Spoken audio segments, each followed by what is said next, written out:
So this is a GTX 970 I picked up used a couple weeks ago. I'm going to replace the thermal paste on it in the hopes to lower the temperatures a bit. We'll see. This card itself would have came out about 8 years ago. I have no idea when the person I bought it off of would have gotten it, or if he would have ever replaced the thermal paste on it. Who knows? But we're going to crack it open, take a look. We should be able to tell pretty easily if the thermal paste has been replaced or not, just because if it's an 8-year-old car, that stuff is going to be pretty crusty. So let's crack her open.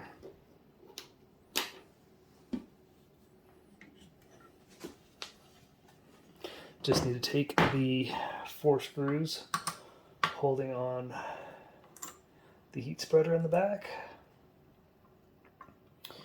Now, this one is pretty easy to take apart, but some of the newer ones have a lot more screws and require a little bit more patience to take apart, just because the heat spreader fans and everything like that are a lot heavier.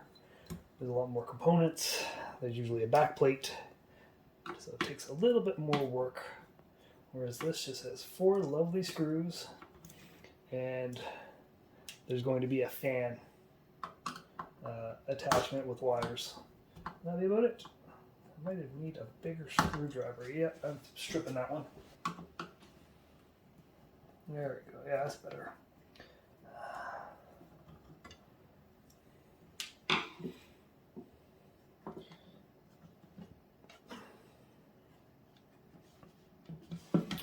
There's the fan.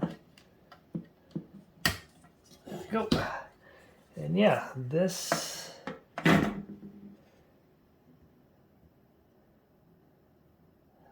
pick it up here.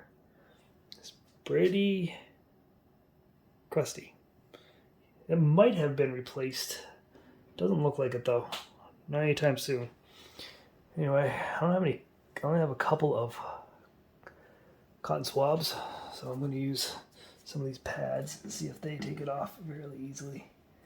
I have some isopropyl alcohol if I need to loosen it up a bit. Oh, there we go. It's coming off now.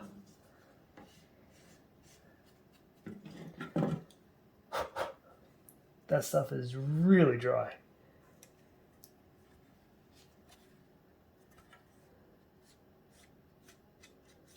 There you go, that part. Also, don't forget to take, if you do plan on doing this, take the crap off the back off as well. But this is not sticky, so it's coming off really easy. Have to clean my desk off afterwards, but there we go. That's all you have to do. Thermal pads are still on there nicely, so I think I'm just going to go ahead and apply some new thermal paste and put her back together and then throw her back in the computer and see how she does.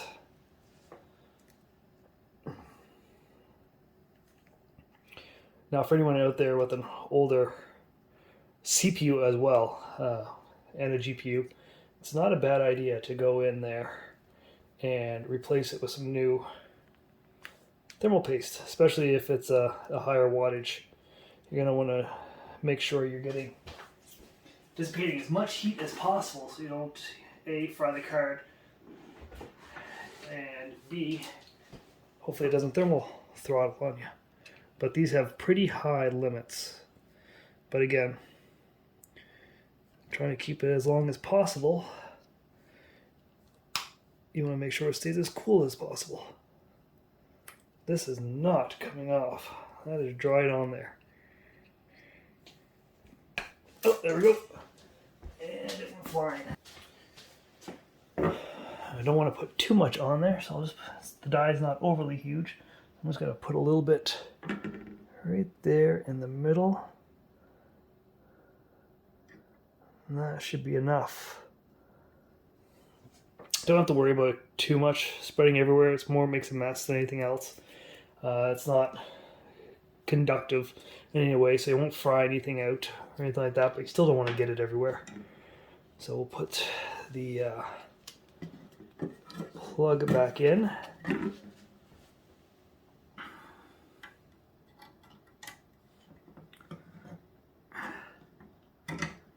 connected, almost. There we go. And when you go put this back on, make sure you have everything lined up nicely so you don't smear it everywhere. There we go. I just need to screw it in. Again, you have like little rubber pads on the back. Just be careful nothing falls off. If none of the thermal pads fall off or anything like that, if they look like they're not in good shape, go ahead and replace those. You just want to make sure you get the same thickness. Don't tighten everything all at once. Make sure it's all on there snug. Put all the screws in each hole first and then tighten down gradually each one. Alright, now let's stick this back in the computer and test her out.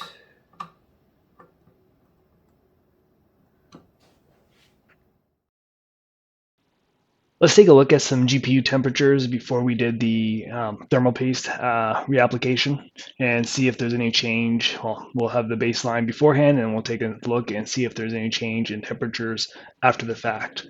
Here we are starting off with Temps, and I believe we hit a high of 75, 76 degrees Celsius. Now let's move on to some games. Moving on to Overwatch 2, in here again we hit a high of around 76 degrees Celsius. It seemed to stay steady around 73, 74 with the occasional spike up to 75, 76. Moving on to Battlefield 5, saw pretty much the same results. Hitting highs of 75, 76 degrees Celsius and hovering around the 74, 73 degree mark. So it's pretty consistent across the 3 different tests that I did. Now let's check out the results after reapplying thermal paste. Now that we've reapplied thermal paste to the GTX 970, we're going to rerun Temps, play some games of Overwatch 2 and Battlefield 5. And after doing all that, the temperatures, I have not noticed any discernible difference. It's still hitting 75, 76 degrees at the highest. So I'm going on the assumption that the old thermal paste was still making good enough contact with the heatsink that it was cooling efficiently, that reapplying new thermal paste didn't do anything for it. For the most part, it has a fairly large heatsink and fan for the size of the die. It was kind of small, so that's on the other side is doing a good job of cooling it as well. So from your point of view, I would still go ahead if you have an older GPU or an older CPU to open it up, put some new thermal paste in there and seal it back up. The worst that can happen is it makes no change. The best that can happen is it can lower your temperatures and extend the longevity of your system. Anyway, I'd appreciate it if you subscribed, liked the video, and if you have any questions or anything like that, please leave them in the comments down below. Thanks.